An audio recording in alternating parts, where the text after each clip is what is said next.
नमस्कार दोस्तों, एक बार फिर से स्वागत है आपका हमारे YouTube चैनल अद्भुत गाथा पर। दोस्तों, हिंदू धर्मशास्त्रों के अनुसार हर महीने में प्रदोष व्रत 2 बार किया जाता है। इस बार 10 दिसंबर 2023 दिन रविवार को प्रदोष व्रत रखा जा रहा है। इसी दिन प्रदोष व्रत के साथ साथ मासिक शिवरात्रि व्रत भी किया जाएगा।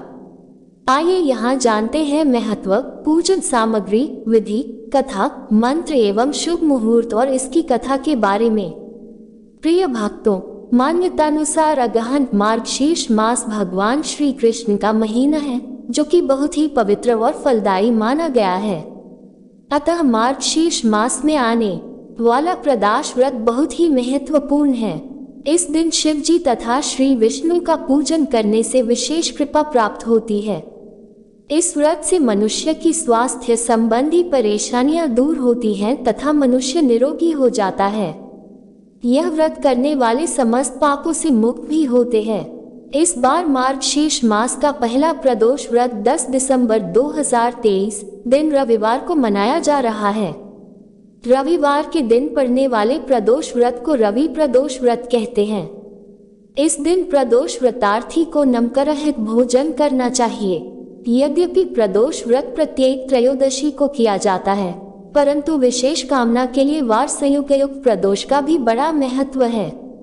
अतः जो लोग अपने स्वास्थ्य को लेकर हमेशा परेशान रहते हैं, किसी न किसी बीमारी से ग्रसित होते रहते हैं, उन्हें रवि प्रदोष व्रत अवश्य करना चाहिए। ज्योतिष अनुसार व्रत को करने से जीवन की अनेक समस्याएं दूर की जा सकती हैं।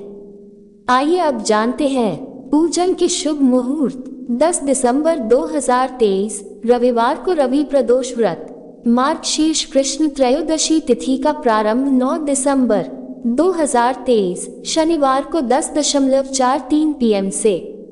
प्रदोष व्रत का समापन 10 दिसंबर 2023 को 10:40 PM पर होगा। पूजन का शुभ समय 5:41 PM से 7:58 PM पर। कुल अवधि 02 घंटे 16 मिनट से। प्रिय भक्तों, जैसा कि हम जानते हैं प्रदोष व्रत महादेव को समर्पित है और महादेव की पूजा विधि बड़ी ही सरल है।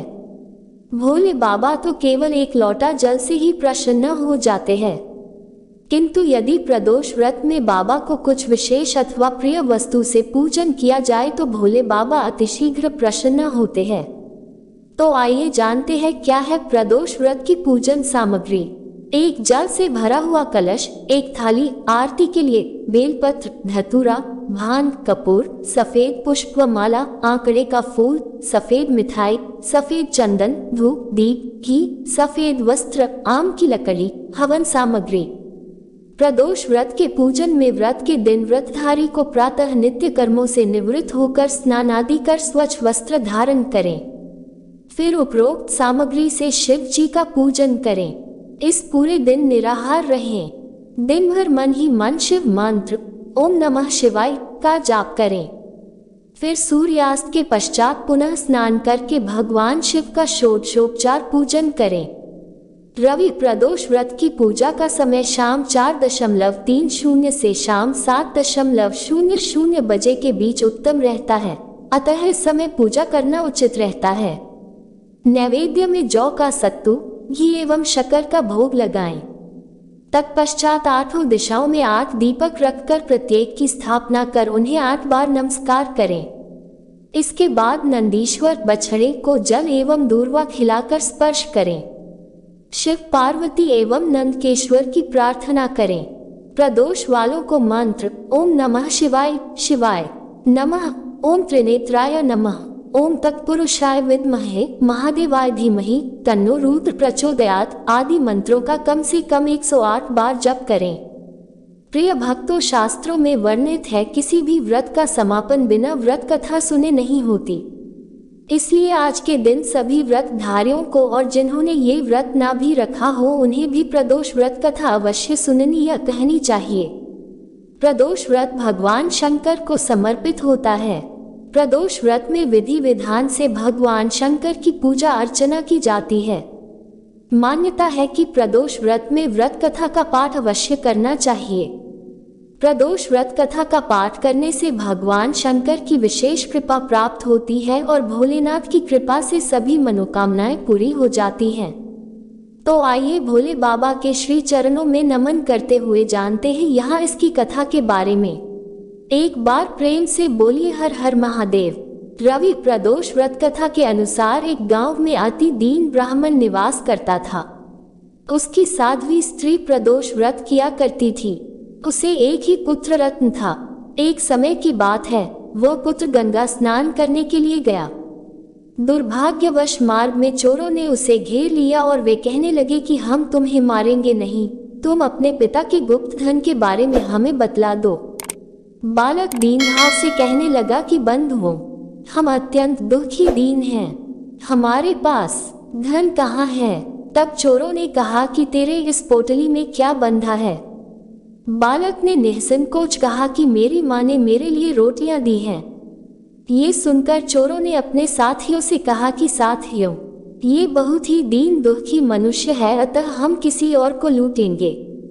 इतना कहकर चोरों ने उस बालक को जाने दिया। बालक वहां से चलते हुए एक नगर में पहुंचा। नगर के पास एक बरगद का पेड़ था। वह बालक उसी बरगद के वृक्ष की छाया में सो गया। उसी समय उस नगर के सिपाही चोरों को खोजते हुए उस बरगद के वृक्ष के पास पहुंचे और बालक को चोर समझकर बंदी बना राजा के पास ले गए। राजा ने उसे कारावास में बंद करने का आदेश दिया। ब्राह्मणी का लड़का जब घर नहीं लौटा तब उसे अपने पुत्र की बड़ी चिंता हुई। अगले दिन प्रदोष व्रत था। ब्राह्मणी ने प्रदोष व्रत किया और भगवान शंकर से मन ही मन अपने पुत्र की कुशलता की प्रार्थना करने लगी। भगवान शंकर ने उस ब्राह्मणी की प्रार्थना स्वीकार कर ली। उसी रात भगवान शंकर ने उस राजा को स्वप्न में आदेश दिया कि वह बालक चोर नहीं है, उसे प्रातःकाल छोड़ दे, अन्यथा उसका सारा राज्य वैभव नष्ट हो जाएगा।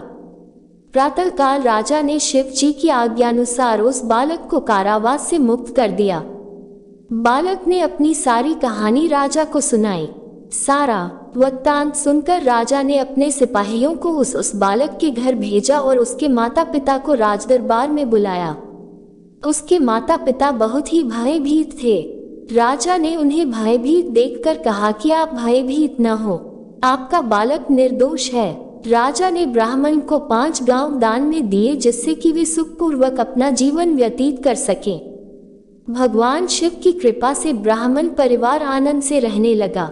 अतः जो मनुष्य रवि प्रदोष व्रत को करता है उसके जीवन में खुशहाली आती है और वह निरोगी सुखपूर्वक अपना पूर्ण जीवन व्यतीत करता है। जय शिव शंभू। आइए अब सुनते हैं दूसरी कथा। एक नगर में 3 मित्र राजकुमार, ब्राह्मण कुमार और तीसरा धनिक पुत्र रहते थे। राजकुमार और ब्राह्मण कुमार विवाहित थे। धनिक पुत्र का भी विवाह हो गया था, लेकिन गौना होना बाकी था। एक दिन तीनों मित्र स्त्रियों की चर्चा कर रहे थे। ब्राह्मण कुमार ने स्त्रियों की प्रशंसा करते हुए कहा, नारीहीन घर भूतों का डेरा होता है। धनिक पुत्र ने ये सुना तो तुरंत ही अपनी पत्नी को लाने का फैसला ले लिया। तब धनिक पुत्र के माता पिता ने समझाया कि अभी शुक्र देवता डूबे हुए हैं, ऐसे में बहू बेटियों को उनके घर से विदा करवा लाना शुभ नहीं माना जाता। लेकिन धनिक पुत्र ने एक नहीं सुनी और ससुराल पहुंच गया। ससुराल में भी उसे मनाने की कोशिश की गई, लेकिन वो नहीं माना। कन्या के माता पिता को अपनी बेटी की विदाई करनी पड़ी। विदाई के बाद पति पत्नी शहर से निकले ही थे कि बैलगाड़ी का पहिया निकल गया और बैल की टांग टूट गई। दोनों को चोट लगी, लेकिन फिर भी वो चलते रहे। कुछ दूर जाने पर डाकू उनका धन लूट कर ले गए। दोनों घर पहुंचे। वहां धनिक पुत्र को सांप ने डस लिया। उसके पिता ने वैद्य को बुलाया तो वैद्य ने बताया कि वो 3 दिन में मर जाएगा। जब ब्राह्मण कुमार को ये खबर मिली तो वो धनिक पुत्र के घर पहुंचा और उसके माता पिता को शुक्र प्रदोष व्रत करने की सलाह दी और कहा कि इसे पत्नी सहित वापस ससुराल भेज दें। धनिक ने ब्राह्मण कुमार की बात मानी और ससुराल पहुंच गया। धीरे धीरे उसकी हालत ठीक हो गई और धन संपदा में कोई कमी नहीं रही। तो एक बार प्रेम से बोलिए हर हर महादेव। तो दोस्तों, ये थी प्रदोष व्रत की कथा, पूजा विधि, शुभ मुहूर्त और कुछ विशेष जानकारियाँ। आशा करते हैं आपको आज की वीडियो अत्यंत पसंद आई होगी और ये जानकारी आपके बहुत काम आएगी।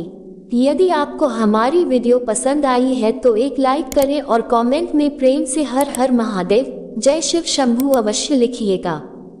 महादेव आप सभी की रक्षा करें एवं आपके परिवार में मंगल करें। इसी मनोकामना के साथ आज के लिए इतना ही, मिलते हैं अगली वीडियो में। तब तक के लिए नमस्कार।